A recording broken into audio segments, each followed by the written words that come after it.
All right, so let's make a formal introduction for our listener. Good afternoon, Nick. My name is Claudia. I'm calling you from Washington, D.C. From the Swiss Fairfax City. We're very humble and grateful that Nick Barrett accepted our invitation to our show. Nick, welcome to the show. Thank you very much. Yes, hello. Hello, how are you? Nick, let's go back to the beginning. Were you born in a musical family? And how old were you when you perhaps began taking, guitar lesson or piano lesson at the time? I was born not really into a musical family, apart from my mum was very musical and she played the piano, but she used to play a lot of music. There was always music being played. She always had the radio on. I can remember she's always played Rimsky-Korsakov, Scheherazade. It was one of the first pieces of classical music I ever heard, and Dvorak's New World Symphony.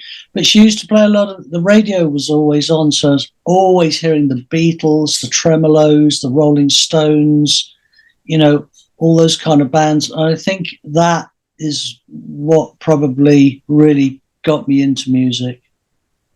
I got you. And do you have any older brother or older sister that they will buying records or bringing records to the house or vinyls at the time? Yeah.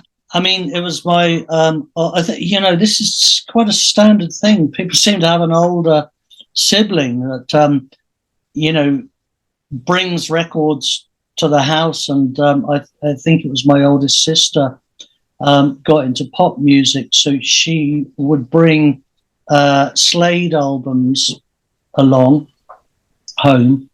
And through that, we got into Slade and T-Rex and The Sweet, and all those bands. But I mean, also, I liked a lot of pop music, stuff like Rod Stewart, Maggie May, You Wear It Well, and Alice Cooper, School's Out. I mean, all those songs, the early 70s, we had little radios that we used to tune into Radio Luxembourg, and we would hear all that stuff and you just love it. I mean, it was fantastic. You just couldn't get enough. Got it. In any band in high school when you were, 15, 16, 17, eventually you would listen to a lot of music and I suppose you talk to some of your buddy, hey, let's form a band, let's play some, let's do a little bit of music during the weekend or something. Well, yeah, we were all guitarists. Nobody wanted to be the bass player because the guitarists were the ones that got all the girls. So that's right. That's right. That's the way it worked. Of course, there was one guy who was fairly driven, guy called Pat Luckett, who was a drummer. He was a guitarist, but I mean, obviously it didn't work for him getting any girls, so he turned his hand to drums. And there was another guy called Keith Gully on guitar who was very good. If he'd carried on playing, he probably could have become professional. And I don't think at that stage we had a bass player, so it's just two guitars and drums. I think we may have had a bass or someone singing. I don't really remember. But we started this band. We decided to call it the Rockets, and we only played a couple of songs. I think we played Hound Dog, Elvis Presley Hound Dog, and we just played them at school. And I think a youth club we played literally twice, and that was it. That's the only band that I was in before Pendragon. I got it, person. And then eventually you guys got together, start as a Pendragon, started playing chord version of classic rock like Hendrix, Led Zeppelin, Fleetwood Mac, Santana, that sort of stuff, right? Yeah. Well. Yeah, I mean, I met a guy called Julian Baker outside of my school who was a really bad influence because he said, maybe we should start a band. And, he would keep saying, hey, there's a guitar going, in the music centre for £40. You've got to get it. It's really good. So I saved up and I bought this guitar. It was like a Gibson Les Paul copy. And I joined with Julian. We got a guy he knew in called Nigel Harris, and a bass player he also knew outside from another school called Stan Cox. And yeah, we had a 4-piece band, and we used to play cover versions of Stairway to Heaven, Led Zeppelin, rock and roll Led Zeppelin, Jimi Hendrix, Voodoo Child, Johnny B. Good, Samba Party, Santana, Fleetwood Mac, Bad Company, all those songs. But then it got into a point where after a while, I really started to like progressive rock. I'd heard Dark Side of the Moon very early on. That was an album. My sister bought a couple of albums home. One was Dark Side of the Moon, and the other one was David Bowie, Ziggy Stardust and the Spiders from Mars. Wow. Both utterly phenomenal albums. I mean, I couldn't, the Dark Side of the Moon thing was, I'd never heard anything like it. I mean, it was otherworldly. It still is. I mean, when I hear it now, it sort of takes me back to, there was a sound and something about it which was incredibly special, and it had that kind of atmosphere that I really liked. But I still liked rock music, and then later on got into, Genesis, Camel, and more Pink Floyd. And I really then wanted to make the band go in that direction, because I really liked the sort of keyboard stuff of Tony Banks. And so then we got in a keyboard player called John Barnfield, who I started writing a lot of material with, and we got on really well. It was brilliant writing with Barney. And, then it became a prog rock band, really. Any at the time I assume you end up making the decision, well, I don't want to go to university, the uni, like you guys call it, or I want to be a professional musician or get another job. Any pressure for your family in terms of, hey, go to university, forget about the music, you're not going to make any money, it's a difficult lifestyle, and so forth, or not? Or no, were free I went in to see my dad and said, look, I've got something to say, is that look, I don't really want to go to university. And I don't want to work in a bank, and he said, fine, do what you want. I had to have my goal and my dream, and their goal and their dream was in their life at that. And I think this is the same with a lot of young people. You have to lead your life and have your own goal, not your parents' goal. Absolutely, yeah. You're the guy that has to live it for the rest of your life. So, like I said to my son, just find something you like doing and get someone to pay you for doing it, because that's the best thing you can ever have. And so my parents really weren't. I mean, my brother was very academic and my sister was very academic, and they really encouraged them, to go down that path. I think they kind of thought more I was a bit of a lost cause, rather than go and do what you want. I think it was a bit of, we don't know what he's going to do. Maybe this will transpire over time. So I was kind of like left to get on with it, really. They were neither kind of particularly encouraging or particularly dissuading of it, which is good, because it left me to find my own way and find what I needed to do to fight to become a musician. Absolutely, I completely agree with you. How difficult was, if you can take me back to early in the beginning, your first tour? I know you end up touring with Marillion at the time, but just getting to that stage to get Marillion, I mean, you were playing, you didn't have a record deal yet, so you were playing a small, small places, and eventually somebody saw you and they say, well, what about opening that for Marillion? You know who Marillion was at the time, or? Well, we started in 1978, and we were playing as many shows as we could get. But, people weren't interested in booking a prog rock band. There was disco in 1978, punk rock, and then in the 80s there was heavy metal. I mean, we played at places which were completely inappropriate. We played this place called Redditch College, where, loads of punks and skinheads and bikers turned up, and just students.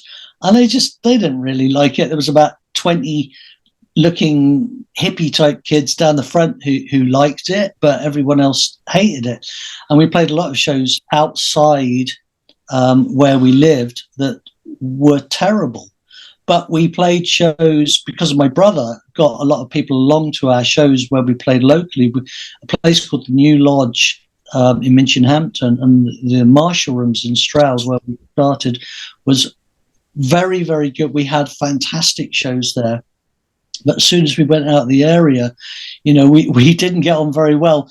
It's probably because my brother got a lot of people along to those early shows, and they were enthusiastic because we were local and they knew us. But in 1982, our manager said to me, "I've heard that there's this band called Marillion who are going to be on the Friday Rock Show," which was a very big radio show in the UK at the time.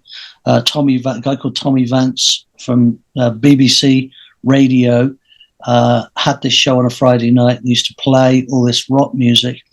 And our manager said, "You should listen to it, because apparently this band Marillion sound like, the Genesis kind of prog rock thing." Oh, wow, what this is unbelievable. So I listened to it and I thought, wow, it's really aggressive, because Fish had this really kind of aggressive approach, and I could see that this could become popular because it kind of bridged the punk thing attitude with the more gentle side of the music. So it kind of cleverly married those two things.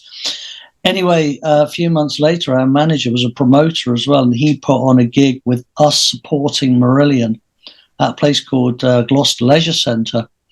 And he said to us before we did this show, he said, "Make sure you get on well with them. Don't overrun your set. Go on stage on time. Be respectful, because they're the main band." And we were.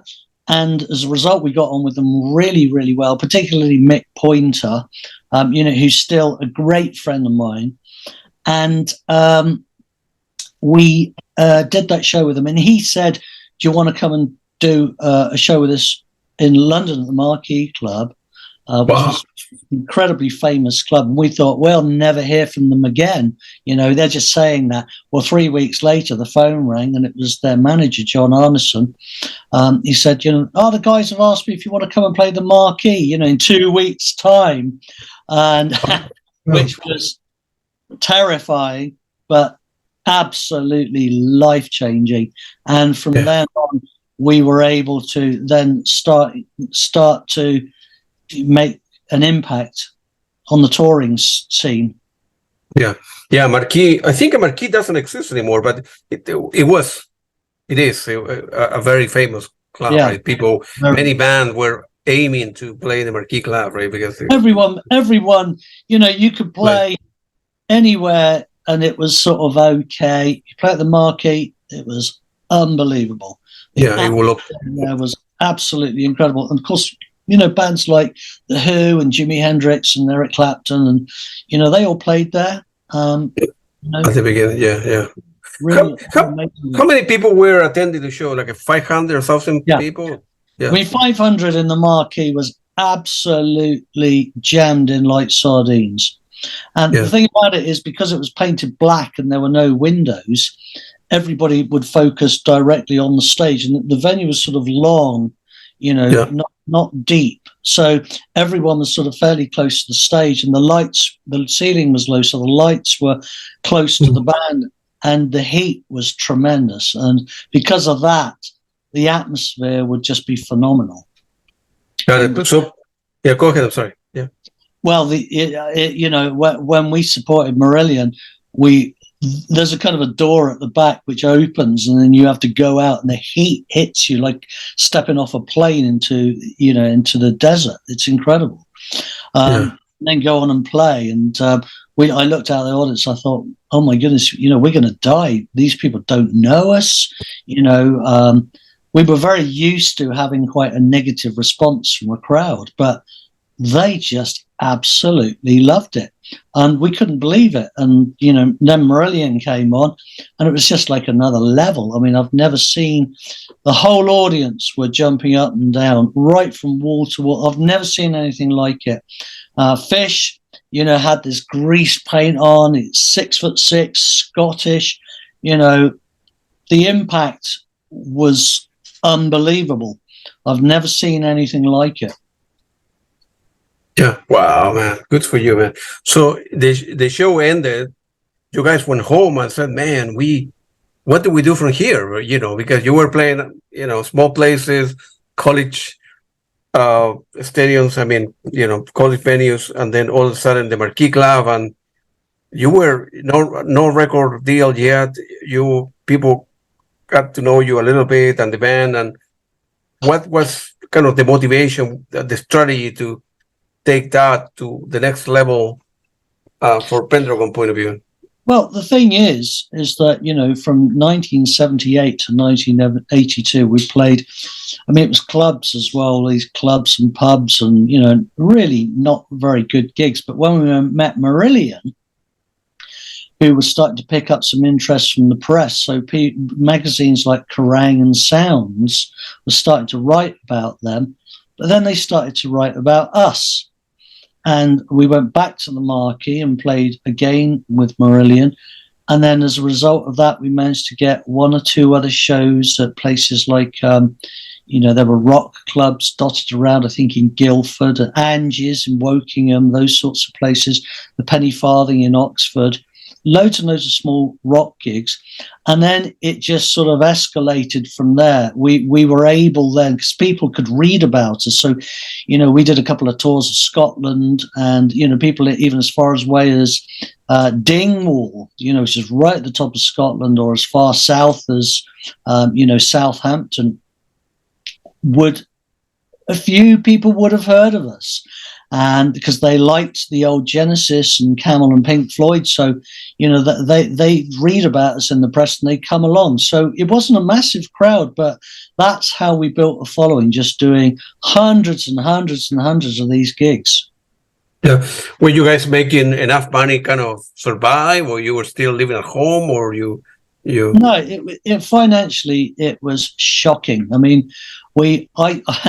I still had a part-time job on a farm because I was a cowman. I used to milk cows and used to drive a tractor.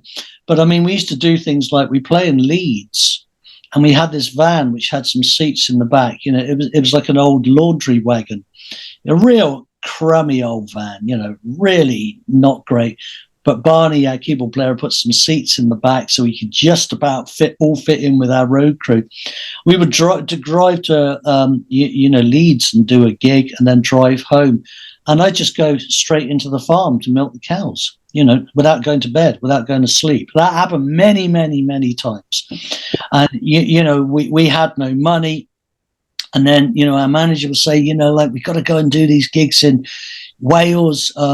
They're prepared to pay, £80 or something. It'll cover the fuel, and we'll have £10 over. We can go and buy some posters, and that's how it was. And a lot of the guys were still at their jobs. A couple of the guys had signed on the dole, which is Social Security, but even that couldn't last very long because it's very difficult to claim dole money, Social Security money, if you're not available for work.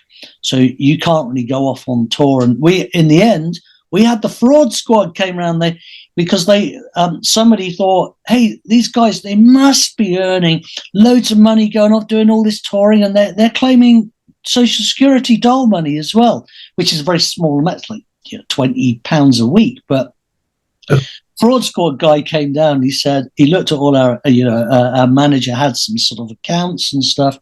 He looked at these. He just said, "I can see that you guys are just broke. Absolutely. There's no fraud going on here. You guys." It's very hard for people to understand why you would do that for no money, for nothing. And we did it because we believed in the band. We believed in doing music. It's what we wanted to do.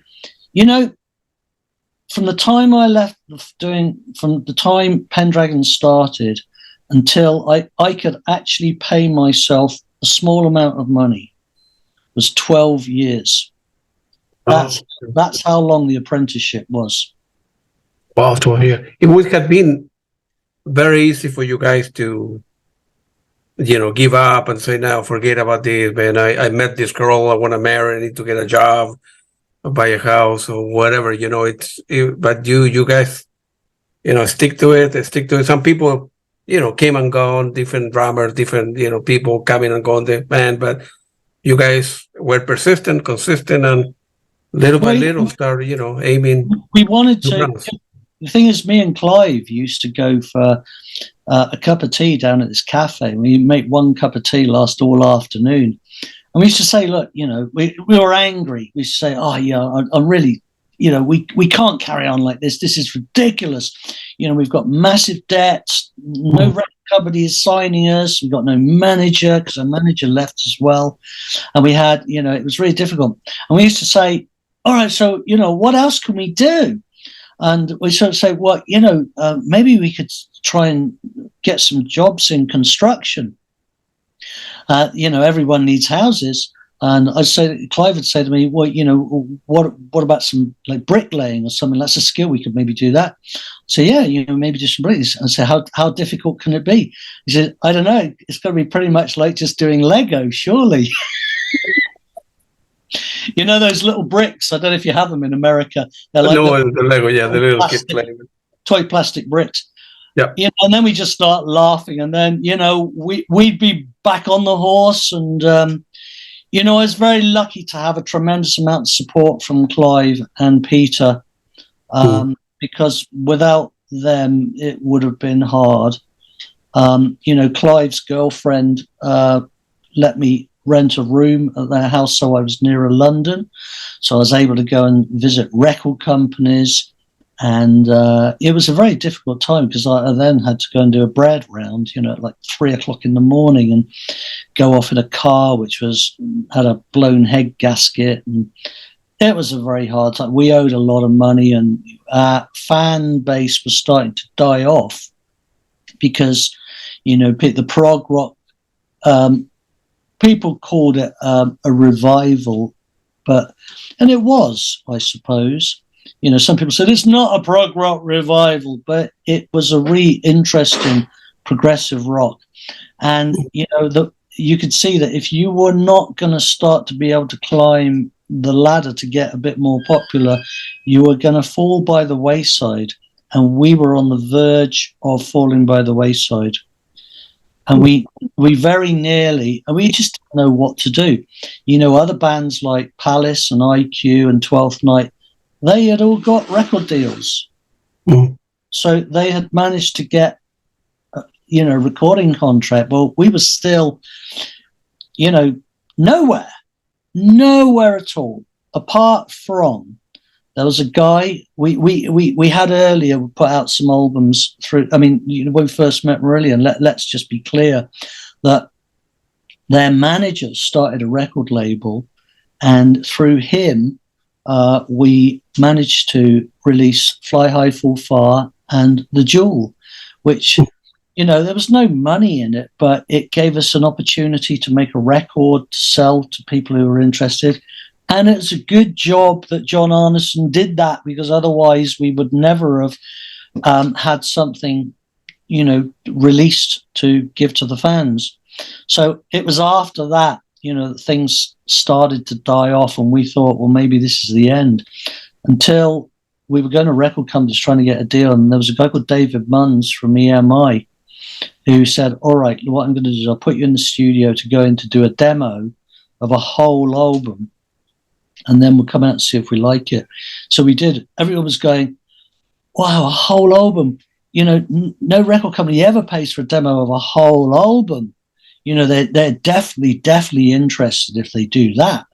Well, we went and recorded Kauto, and then when we finished it and came out, as luck would have it, David Munns had left EMI and gone to Polydor, and the new guy at EMI was a guy called Nick Garvey, who was a violinist for the band Dex's Midnight Runners, who had become an A&R man.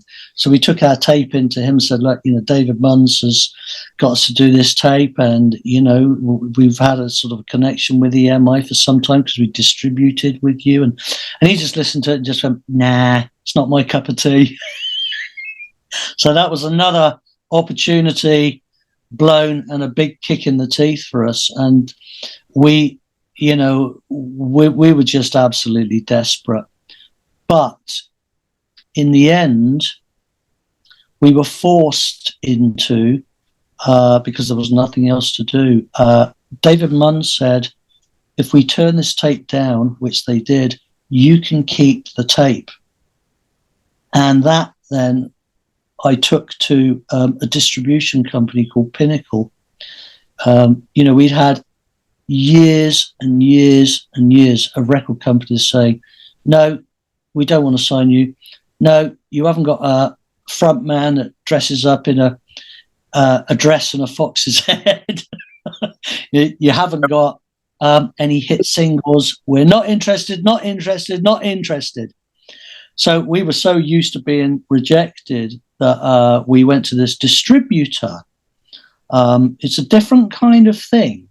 They don't have to do the promotion. All they have to do is you give them the LPs and they sell them. And if they sell them, they take a percentage. So business-wise, it's a good deal for them.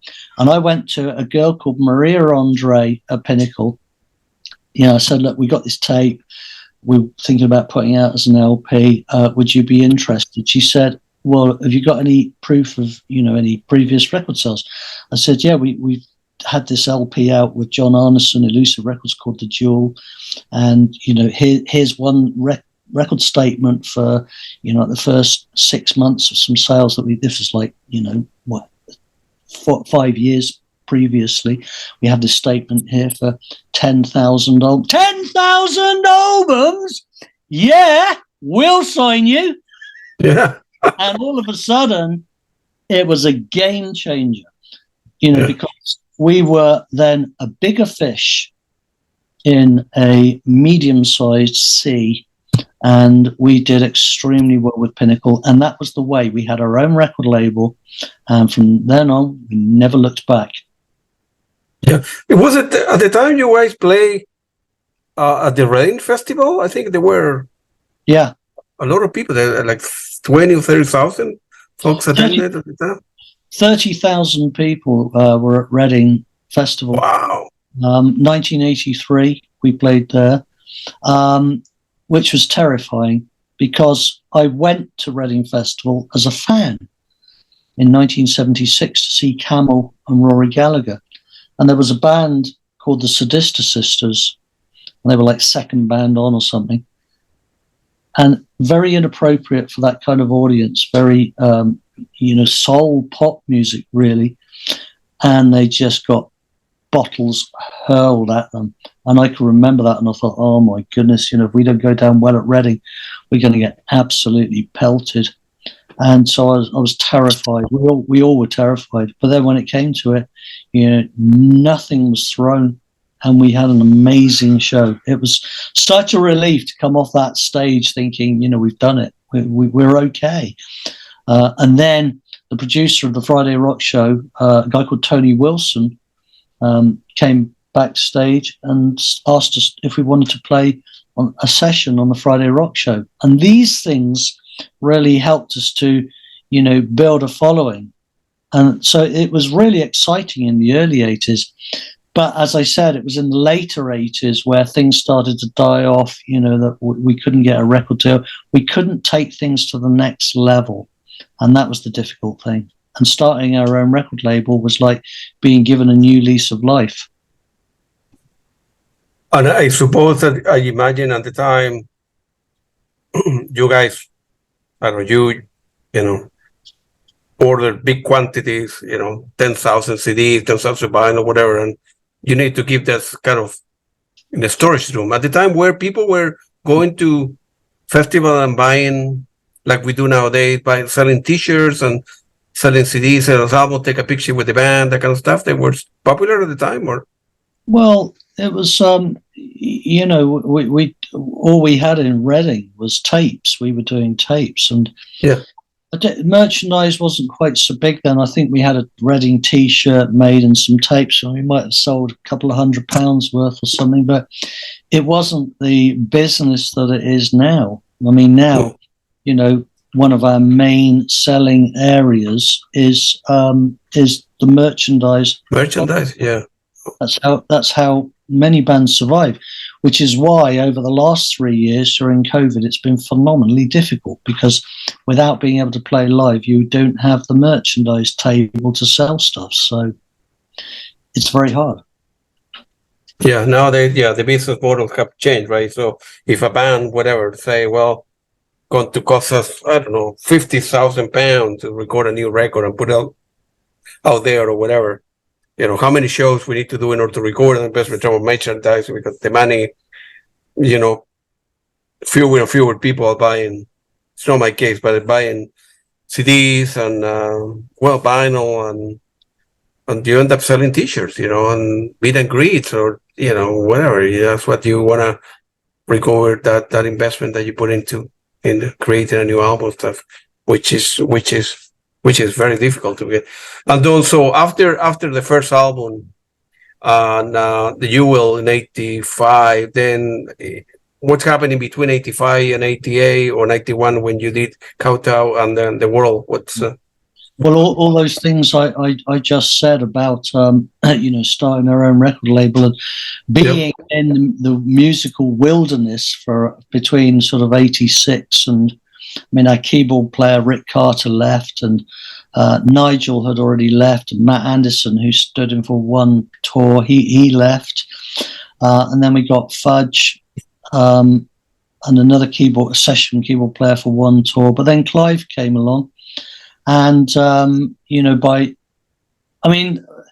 I got it. To me, it was a real defining moment, because we'd started the record label. I'd managed to get back the rights from EMI to the Jewel and Fly High Fall Far, and we'd done a live album called 915 through Awareness Records. But I'd managed to get the rights back and put them out on our own label, and luckily CD was becoming popular, so you know, that gave us a new lease of life. And I got to the point where I just thought, something has got to happen here. You know, this is when me and Clive would be looking at, you know, can we really carry this on? Because we're in a lot of debt. We're not getting out of it. It was, you know, quite a dark time for us. It was a very hard time. But I managed to raise enough money through the sales of the Jewel and 915 live on CD to pay myself a little bit of the money that I was owed.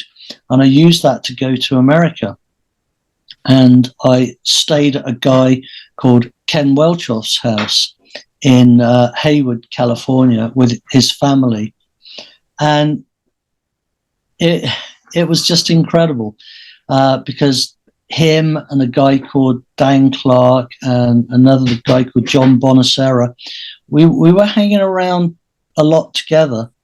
And the positive energy I got from those Americans was phenomenal. And this is California, you know, very positive, and Ken was really upbeat, and we had a lot of fun. And I hadn't had a lot of fun like that for years, because we'd worked, and you know, it was the Pendragon thing had become quite depressing.